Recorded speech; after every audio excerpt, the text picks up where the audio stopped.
2021년 새해가 밝았습니다. 특별히 오늘 말씀을 들어가기 전에 간단한 영상을 여러분과 함께 보도록 하겠습니다.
여러분, 짧은 영상이지만은 우리가 2020년 한 해를 감사로 마무리하고 또 2021년 새해를 열고자 하는 소망을 우리가 담아 보았습니다.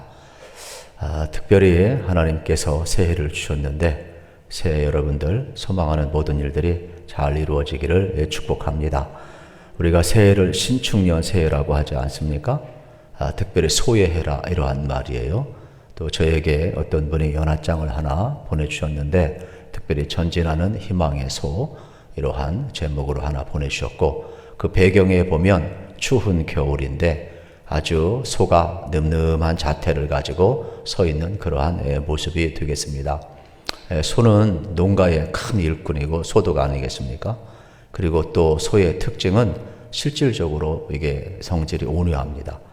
그리고 또 유순하고 어떻게 보게 되면은 소는 여유라든지 어떤 평화를 상징하는 그러한 모습이 되겠습니다.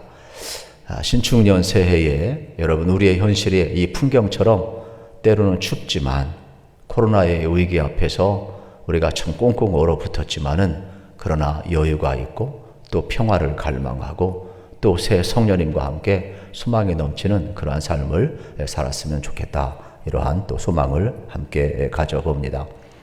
여러분은 지난 한 해를 되돌아보면서 또 신년 새해를 맞이하면서 어떠한 이미지가 떠오르십니까? 실질적으로 이 코로나19로 인해서 우리의 삶이 큰 파도가 덮쳐가지고 우리가 일상이 멈춰버렸어요.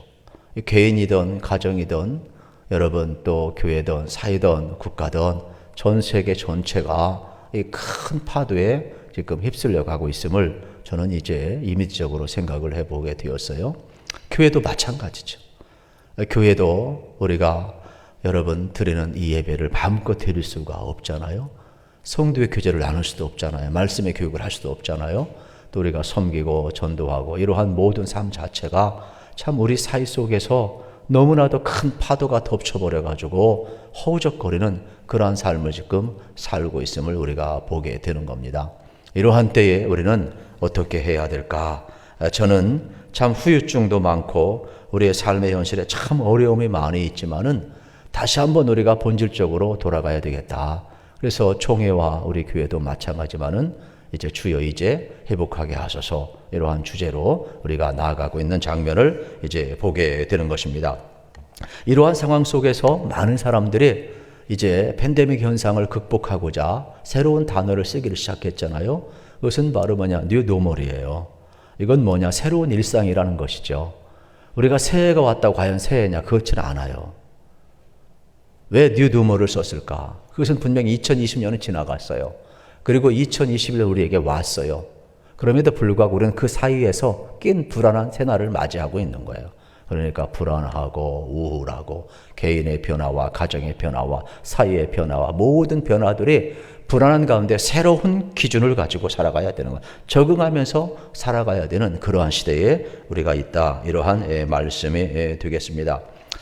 그럼에도 불구하고 여러분, 교회는 세상의 기관과 단체와 다르다라는 것이죠. 그래서 교회는 우리가 스스로 고백하는 것처럼, 성경에서 증언하는 것처럼 교회의 머리는, 교회의 몸은 예수님이에요. 우리는 각각 그의 지체란 말이에요. 그러면 우리의 위기가 어디서부터 왔는가 진단해야 돼요. 우리는요, 세상의 어떤 가치관이나 세상의 통제를 받는 그러한 것이 아니에요. 우리는 주님의 가치관, 주님의 뜻, 주님의 말씀, 우리는 주님의 다스림을 받는 곳이라는 말이에요. 그러면 무엇이 위기냐는 말이에요. 우리가 어떻게 살아야 되느냐 이 말이에요. 이러한 시대에 우리는 잊지 말아야 돼요. 여러분, 예수님께서 말씀하시고 세상이 옳다는 방법이 아니라 예수님이 옳다고 인정하는 우리의 머리 되시고 그리스도 되신 예수님이 원하는 삶의 방향으로 우리는 나아가야 된다는 사실이에요. 그래서 에베소서 1장 22절 23절에 보면은 놀라운 말씀을 주셔요.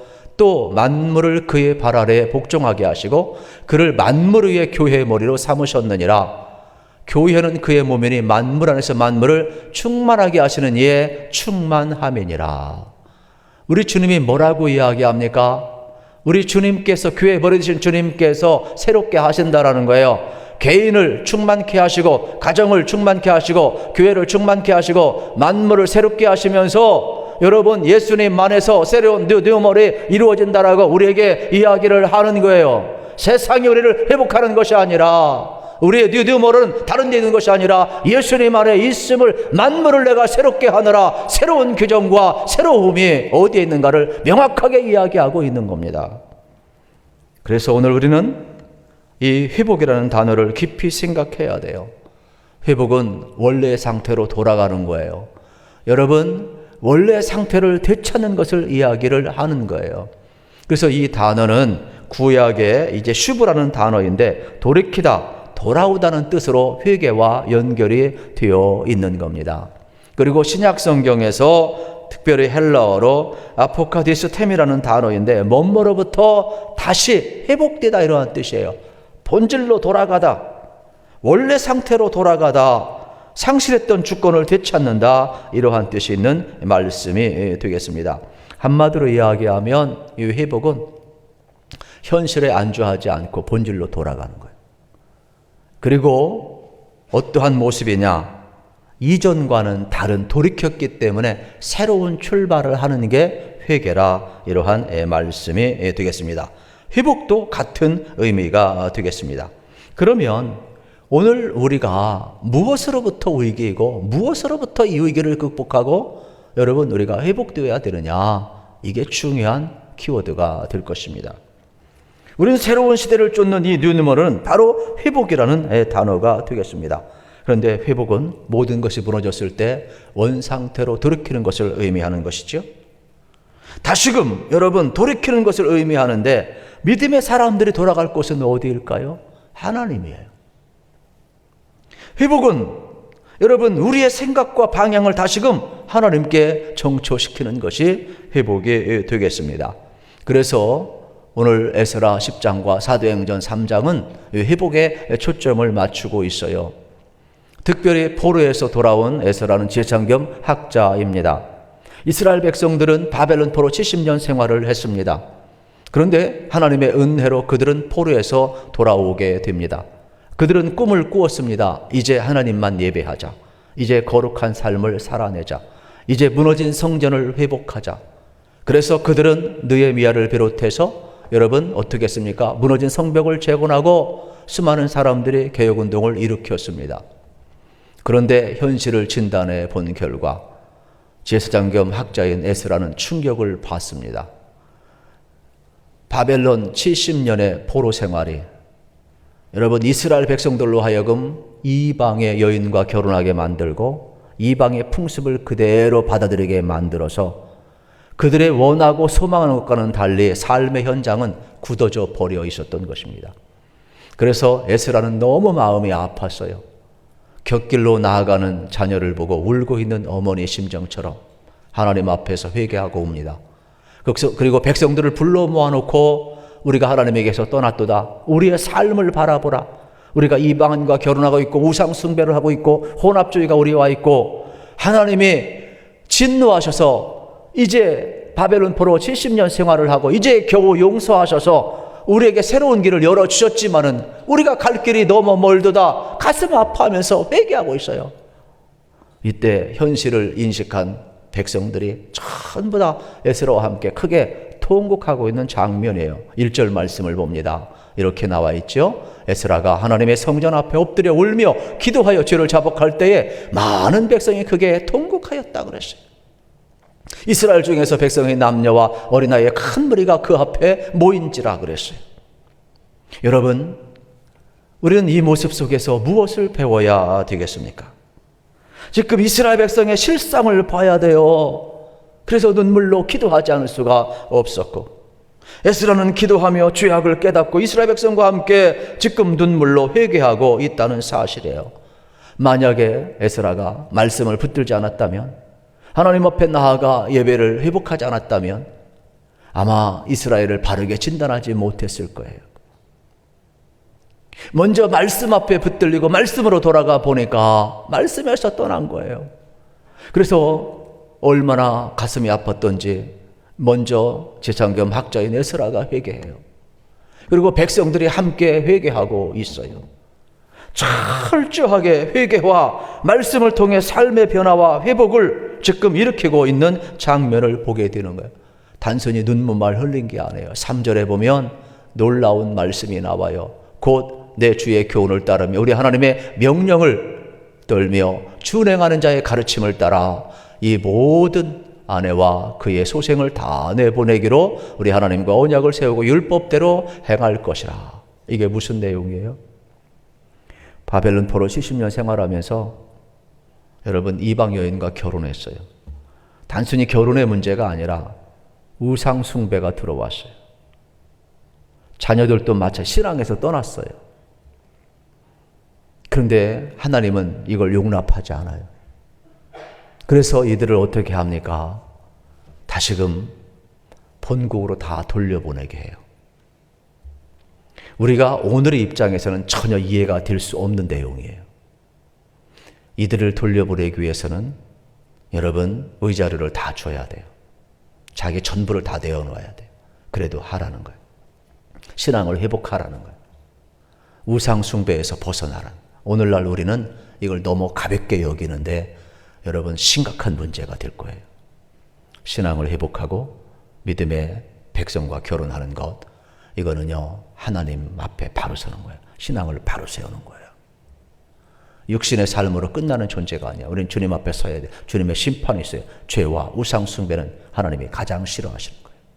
그래서 어떠한 값을 치르고라도 끊으라는 거예요.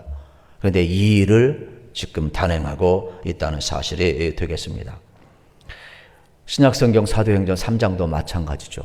베드로가 성령 충만해서 복음을 증언할 때 안전뱅이가 일어났어요. 그러다 보니까 사람들이 기적을 보기 위해서 모여들었어요. 그때 베드로가 이야기해요. 너희가 왜 기적을 보려고 모이느냐? 이를 행하시는 분은 내가 아니라 우리가 십자가에 못 박고 우리가 거부한 예수 그리스도가 이 안전뱅이를 일으켰고, 우리는 예수 그리스도를 거부하고 오히려 바라바를 놓아달라고 이야기했지만, 하나님은 예수님을 어떻게 하셨어요? 십자가에서 우리의 죄를 다 담당케 하시고 다시금 부활하셔 믿는 자들에게 영원한 생명에 추가되게 하셨느니라. 그러므로 너희들도 이 예수 그리스도를 바로 바라보고 믿어야 한다고 이야기합니다. 그때 그러면 우리가 어떻게 믿어야 됩니까? 어떻게 해야 됩니까? 회개하여 각각 죄 사함을 받고 생명의 주를 영접하라고 이야기를 하는 거예요. 그래서 초대교회는 여러분 회개하고 생명의 주 예수 그리스도를 영접하는 변화의 역사, 회복의 역사가 일어나고 있음이 사도행전 3장의 내용이 되겠습니다. 어느 때요? 베드로가 성령 체험했을 때. 어느 때요? 베드로가 하나님의 말씀을 잘 운반했을 때. 사람들이 성령 체험하고 회개의 역사가 일어나고 예수를 거부했던 사람들이 예수님을 영접하면서 여러분 놀라운 역사를 일으켜 세우고 있음을 발견하게 되는 것입니다. 회개는 이렇게 돌이키는 거예요. 그래서 철저하게 회개는 죄로부터 돌아서는 것을 의미하고, 돌이키는 것은 선을 향하는 것, 하나님을 향해 돌아서는 것이라고 말씀을 하고 있어요. 만약에 제사장이 안주했다면 백성들은 당연히 안주하겠죠. 베드로가 안주했다면 회개의 길은 없었을 거예요. 그래서 오늘 우리 믿는 사람들이요, 안주해서는 안 돼요. 여기 여러분 에스라나 여기 베드로를 단순히 목사라고만 생각하면 안 돼.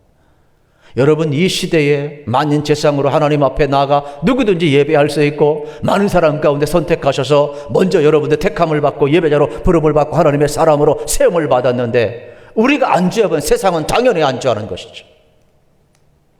오늘 우리가 에스라처럼 베드로처럼 여러분 하나님의 말씀을 듣고 일어나 회개하고 통곡하고 이 시대 아픔을 부여잡고 나갈 때 여러분 함께 아파하며 돌아오는 회복의 역사가 이 시대 가운데 일어날 겁니다. 우리가 안주해 보세요. 그냥 다시금 바벨론 포로 70년의 고난의 세월은 이 팬데믹이 아니라 영원히 지속될 수밖에 없는 거예요. 저는 이 말씀을 두렵고 떨림으로 준비를 하면서 이러한 생각을 해보았어요. 우리가 어떻게 이 두려움을, 이 느느머리 시대를 우리가 살아가야 할까? 그러다가 여호수아가 떠올랐어요. 여러분 여호수아서 1장에 보면 여호수아가 얼마나 두려워합니까? 40년 동안 모세 인도함 속에 있었고 그 그늘에서 살았으니까 그냥 따라가면 되었어요. 근데 모세가 가나안 직전에 하나님의 부르심을 받고 자기가 리더가 되었어요. 그런데 가나안은 7 족속이 우리보다 커요. 자기 백성 어떻게 보면 군사 훈련되질 않아요. 가나안도 정복도 해야 돼요. 어쨌든 모세도 없어요. 앞에 캄캄해요. 얼마나 두려웠겠어요. 그때 여러분 하나님께서 여호수아서 1장 6절부터 9절에 이러한 말씀을 주셔요. 강하고 담대하라. 너는 내가 그들의 조상에게 맹세하여 그들에게 주리라 한 땅을 이 백성에게 차지하게 하리라.